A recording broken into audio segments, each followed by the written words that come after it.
বাংলাদেশের 53 বছরের ইতিহাসে আজকে একটি নতুন অধ্যায় রচিত হয়েছে। বাংলাদেশের স্বার্থে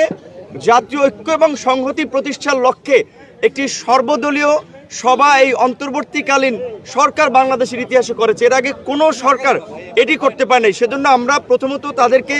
ধন্যবাদ জানিয়েছি। দ্বিতীয়ত, বাংলাদেশের বিরুদ্ধে আমাদের প্রতিবেশী রাষ্ট্র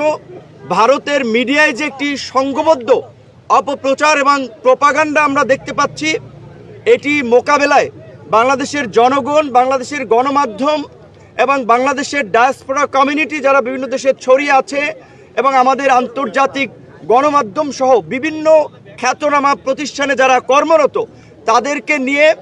সোশ্যাল মিডিয়া, মেইন স্ট্রিম মিডিয়ায় এই অপপ্রচার এবং প্রোপাগান্ডার বিরুদ্ধে একটা সঠিক ক্যাম্পেইন করার জন্য আলোচনা হয়েছে। বাংলাদেশের আপনার উপ হাই কমিশনে আগরতলায় এবং কলকাতায় হামলা সহ পতাকায় আগুন দেওয়া এবং ভারতের বিভিন্ন রাজনৈতিক দলের নেতাদের বাংলাদেশ নিয়ে একের পর এক উস্কানিমূলক বক্তব্য,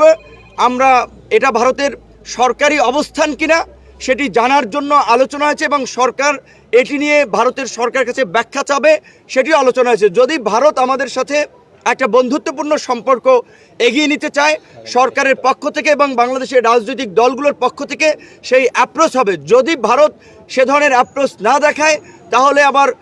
বাংলাদেশের এই মুহূর্তে যারা মিত্র তাদেরকে সাথে নিয়েই বাংলাদেশ তার কর্মকৌশল ঠিক করবে। বিশেষ করে আজকে এই পরিস্থিতিতে যে জাতীয় ঐক্য এবং সংহতি প্রতিষ্ঠায় আজকের যে সভা, আমরা মনে করি বাংলাদেশের সামনে এ ধরনের আরও নতুন নতুন চ্যালেঞ্জ আসবে। সেই জায়গা থেকে গণ অধিকার পরিষদের পক্ষ থেকে একটি প্রস্তাবনা ছিল যে রাজনৈতিক দলসমূহের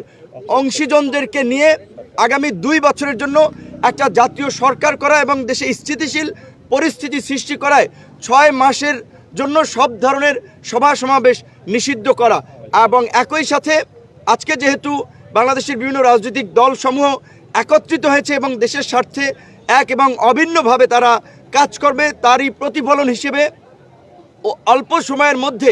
জাতীয়ভাবে একটি সমন্বিত কর্মসূচি, সেটা হতে পারে জাতীয় পতাকা এবং সাথে শান্তির